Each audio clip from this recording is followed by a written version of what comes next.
Hello everyone, this is doctor Mansi from Bharat homeopathy. आज मैं आप लोगों के साथ बात करने वाली हूँ गाउट में आपको क्या खाना चाहिए और क्या नहीं खाना चाहिए, और क्यों वो चीज़ें खानी है और क्यों वो चीज़ें आपको अवॉइड करनी है। उससे पहले हम जान लेते हैं गाउट क्या होता है। गाउट होता है painful form of arthritis. Arthritis में हमारे जॉइंट्स में स्वेलिंग हो जाती है। गाउट उसी की एक क्रोनिक कंडीशन है जिसमें हमारे जॉइंट्स में स्वेलिंग हो जाती है, बहुत टेंडरनेस हो जाती है, कई बारी स्टिफनेस भी आ जाती है और रेडनेस भी आ जाती है। गाउट में क्या होता है, गाउट वाली कंडीशन में हमारे ब्लड में यूरिक एसिड का लेवल बहुत ज़्यादा बढ़ जाता है, और जब यूरिक एसिड का लेवल हमारी बॉडी में, हमारे ब्लड्स में बढ़ता है तो उसके क्रिस्टल्स बनने लगते हैं हमारे जॉइंट्स के अंदर या फिर जॉइंट्स के अराउंड, जिसकी वजह से हमारे जॉइंट्स धीरे धीरे इफ़ेक्ट होने लगते हैं और उनमें पेन होने लगता है, स्वेलिंग होने लगती है, टेंडरनेस होने लगती है। यही वजह है कि हमें यूरिक एसिड का चेकअप करवाते रहना चाहिए। अगर आप 40+ एज के हैं तो टाइमली 1 मंथ, 1.5 या 2 मंथ के अंदर अंदर आपको हमेशा अपना यूरिक एसिड का लेवल चेक कराते रहना चाहिए। 40+ की एज के बाद यूरिक एसिड हमारी ब्लड में जमा होने लगता है, स्पेशली फीमेल्स में, इसीलिए हमेशा ये चेकअप करवाते रहना चाहिए। क्योंकि अगर आप यूरिक एसिड को नहीं मॉनिटर करके रखोगे और यूरिक एसिड अगर आपके ब्लड में बढ़ता रहा तो आपके जॉइंट्स धीरे धीरे इफेक्ट होने लगेंगे और कभी भी सडन आपको वो ट्रिगर कर सकता है जॉइंट पेन, सडन आपको उसके जॉइंट पेन्स के अटैक आ सकते हैं, जिसकी वजह से आपका चलना भी बहुत मुश्किल हो सकता है। जैसा कि मैंने आपको बताया, यूरिक एसिड हमारे जॉइंट्स में जमा हो जाता है। अब वो यूरिक एसिड कहाँ से आ रहा है? प्यूरिन एक कंपाउंड होता है जो कि नेचुरली भी हमारी बॉडी में बनता है, लेकिन बहुत लिमिट में बनता है। लेकिन डाइट हम जो खाते हैं उसमें बहुत सी चीज़ें ऐसी होती हैं जिसमें हाई प्यूरिन होता है और बहुत चीज़ें ऐसी होती हैं जिसमें कम प्यूरिन होता है।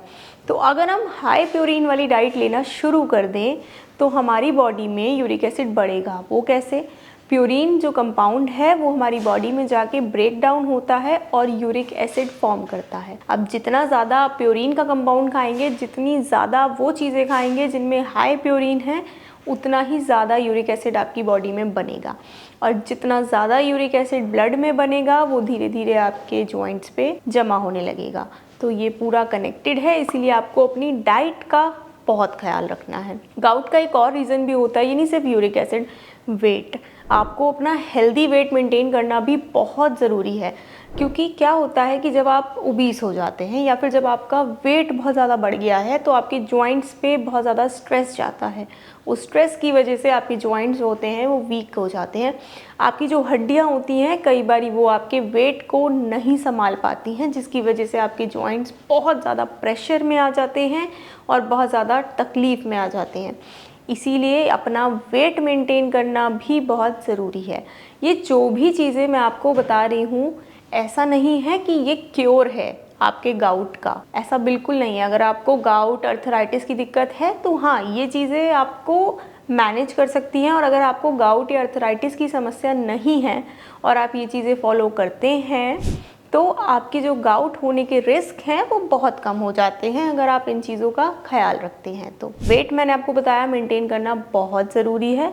वेट क्योंकि अगर आप बढ़ाओगे तो आपके जॉइंट्स पे स्ट्रेस जाएगा, इसलिए हेल्दी वेट मेंटेन करिए। और हेल्दी वेट मेंटेन करने के लिए आपको पता है क्या करना है। एक्सरसाइज करनी है, रेगुलर आपको वॉक करनी है और आपको एक हेल्दी डाइट लेनी है।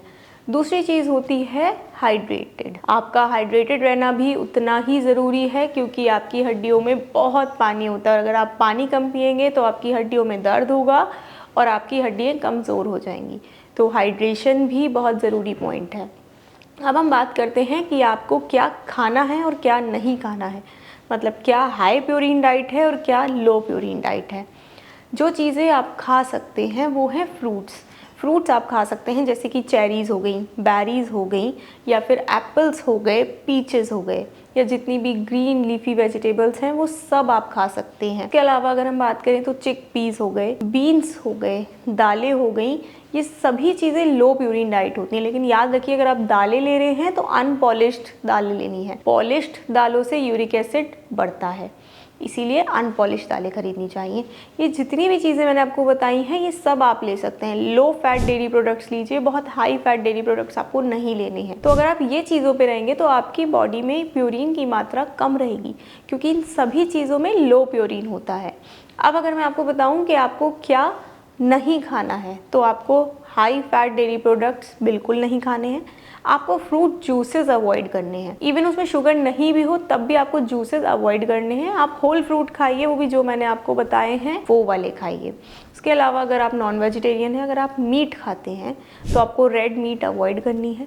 आपको ऑर्गन और ग्लैंडुलर मीट्स जैसे कि लिवर्स होते हैं, ब्रेस्ट होते हैं, वो सब मीट्स आपको अवॉइड करनी है। बहुत से सी फूड्स ऐसे होते हैं जिसमें बहुत हाई प्योरीन होता है, तो आपको वो सी फूड्स जैसे सेलफिश हो गई, ये सब चीज़ें भी आपको अवॉइड करनी है। अगर आप जितना प्योरीन डाइट कम लोगे, जितना आप लो प्योरीन डाइट पे रहोगे, उतना ही आपकी बॉडी में यूरिक एसिड कम बनेगा। इसलिए आप क्या खा रहे हो वो बहुत मैटर करता है। साथ ही आप ओमेगा 3 फैटी एसिड्स वाली जो सीड्स होती हैं वो सारी सीड्स आप ले सकते हो, जैसे चिया सीड्स, फ्लैक्स सीड्स। ये भी आपको जॉइंट्स में, आपके जॉइंट्स के पेन तक में ये फ़ायदा करेंगी।